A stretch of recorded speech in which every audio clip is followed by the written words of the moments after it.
Boa tarde, meu nome é Vinícius Freitas. Hoje nós estamos dando continuidade às aulas de comorbidades psiquiátricas e nós vamos falar de um transtorno mental também muito comum, nos dependentes químicos, que é o transtorno mental da bipolaridade, que é o transtorno mental da síndrome bipolar. O que seria o transtorno bipolar? É um quadro complexo caracterizado por episódios de depressão, mania ou hipomania e fases assintomáticas. O tratamento visa ao controle de episódios agudos e prevenção de novos episódios, quer dizer, episódios tipo de mania, de hiperatividade, do paciente chegar a fazer atividades condicionantes a comportamentos fora do normal, e ficar durante um período nessa mania, nessa agitação, e depois passa um mês e ele entra num quadro depressivo. Isso segue um descontrole no quadro bipolar.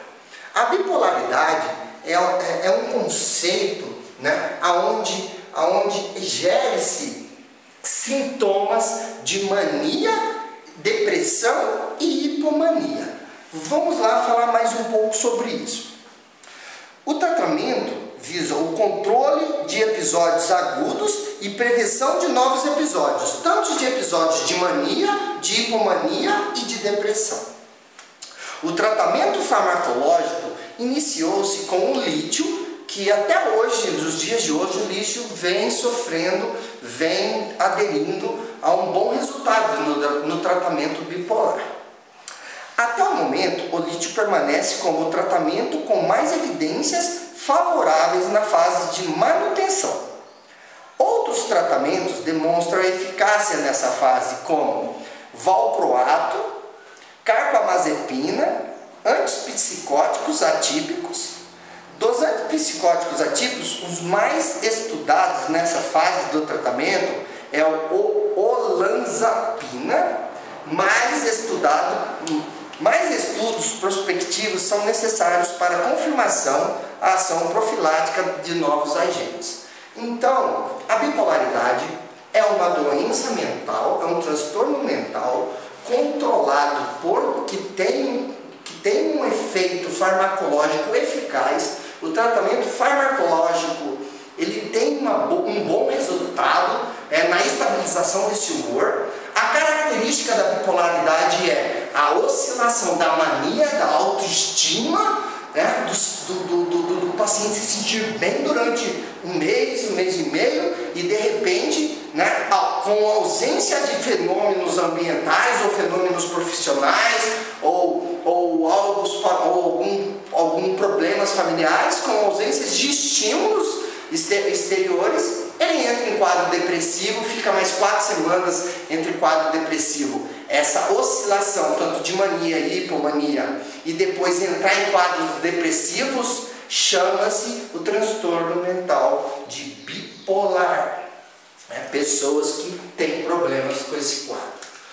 A hipomania, então Vinícius, você está falando que a bipolaridade é incluso entre hipomania, mania e depressão? Sim, são os 4 sintomas que se enquadram dentro do transtorno mental da bipolaridade. Então, Vinícius, o que seria hipomania? Hipomania é uma alteração do humor semelhante à mania, porém com menor intensidade.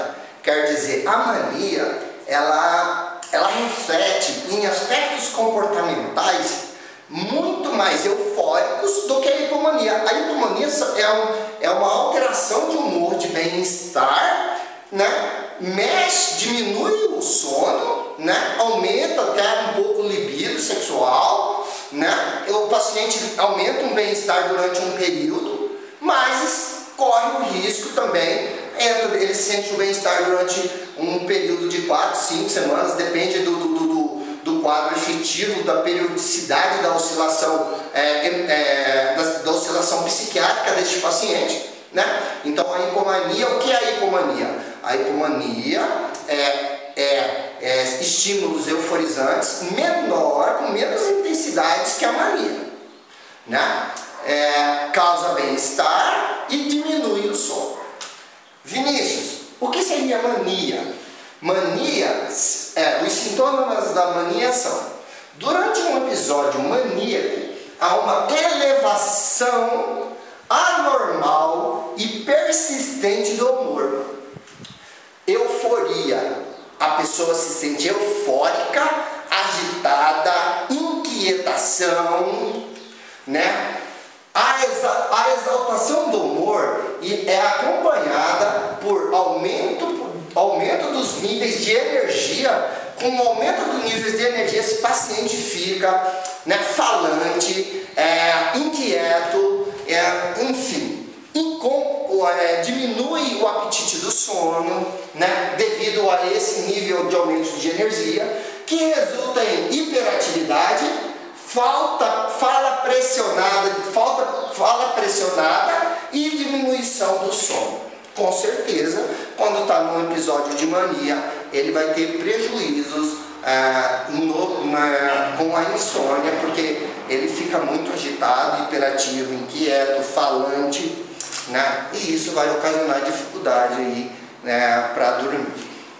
Atenção, não consegue ser mantida e há uma frequente distração acentuada. A autoestima é frequentemente aumentada, né? Com a autoestima aumentada, ele vai falar muito, ele vai se sentir melhor, né? E com ideias grandiosas, né? Ele começa a pensar em coisas, em planos, em projetos, ele começa a se sentir grandes, né? E extrema autoconfiança.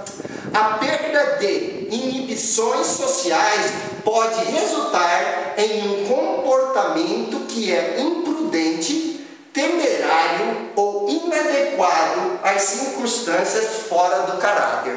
Quer dizer, a hipomania gera esse aumento excessivo de energia, gera a pessoa a ter níveis de comportamento, porque a autoconfiança dele se eleva, e se elevando a autoconfiança, ele começa a ter atividades comportamentais até mesmo fora do normal. Por exemplo, um dependente químico, ele tem mais a probabilidade, em estatística comprovada, que ele recai, né? Um paciente que tem a comorbidade bipolar, ele tem um índice maior de recaída na mania, porque ele se torna autoconfiante, ele perde inibições sociais, se torna imprudente e com comportamentos inadequados, devido a essa autoconfiança e esse desequilíbrio que a mania causa na estrutura comportamental e psiquiátrica deste paciente.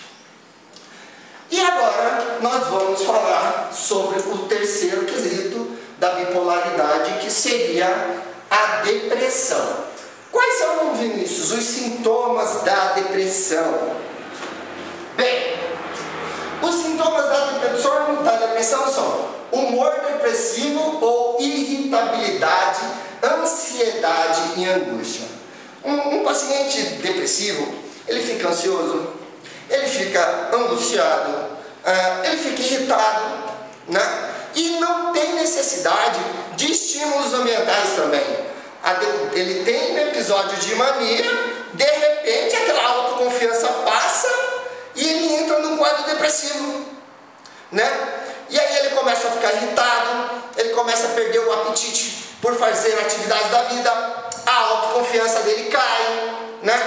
E fica completamente o quadro psiquiátrico desequilibrado. Também desânimo, cansaço fácil, necessidade de maior esforço para fazer as coisas. O paciente em quadro depressivo tem as características de perder a energia. Ao contrário da mania, ele perde a vontade de fazer as atividades necessárias do dia a dia, E se ele não for estimulado a fazer as atividades necessárias, pode agravar o quadro depressivo. Diminuição ou incapacidade de sentir alegria e prazer em atividades anteriormente consideradas agradáveis. Quer dizer, por ele estar com energia baixa, por ele estar com autoestima baixa, por ele estar com perca da vontade, do apetite de realizar suas funções normais, ele vai sentir, né, a vida sem sal e açúcar, né? E nesse momento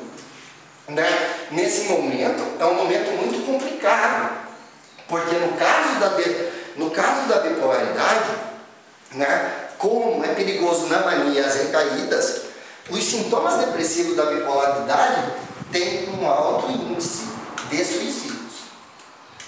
Pessoas bipolares que entram em quadro depressivos têm um alto índice de suicídio. É preciso avaliar este paciente e tomar muito cuidado aí, né, devido ao bipolar, somando a dependência química, esse desequilíbrio psiquiátrico aí, a pessoa se levar aí a óbito em questão do suicídio. Desinteresse, falta de motivação e apatia, né? Falta de vontade ou indecisão, sentimentos de medo, insegurança, desesperança, desespero, desamparo e vazio, péssimas ideias frequentes e desproporcionais de culpa. O paciente, quando está no quadro depressivo, ele começa a se sentir um nada. Quando na mania ele se sente, a autoestima dele aumenta, no paciente no quadro depressivo, ele começa a visualizar os pontos negativos dele. Ele começa a se achar um nada, ele começa a se achar feio. Se ele tem problemas com dificuldades profissionais, ele acha que ele não é competente para entrar no mercado de trabalho. Se ele acha que ele tem problemas com a mãe, ele acha que ele não é um filho bom. E ele começa a colocar essas crenças e essas dificuldades que ele tem, começa a se potencializar. E ele começa a ficar visando só os efeitos negativos dele e também os efeitos negativos das atitudes para com ele. E não consegue enxergar o lado bom da coisa. E isso só vai agravar o quadro depressivo se não houver um tratamento, uma intervenção. Baixa autoestima, sensação de falta de sentido na vida, inutilidade, ruína, fracasso, doença ou morte. Como eu repetir, né? Ele potencializa os efeitos negativos. A pessoa pode desejar morrer, planejar uma forma de morrer ou tentar suicídio. Eu repito, pacientes com transtornos mentais de bipolaridade, é necessário uma análise no quadro depressivo dele, a problemática do suicídio. As estatísticas de suicídio em pacientes com transtorno mental de bipolaridade e dependência química, as estatísticas são altas de tentativas de suicídio e suicídios concretizados. Interpretação distorcida e negativa da realidade, tudo é visto sobre a ótica depressiva, num tom cinzento para si, os outros e seu mundo. Quer dizer, tudo que ele vê com efeito negativo.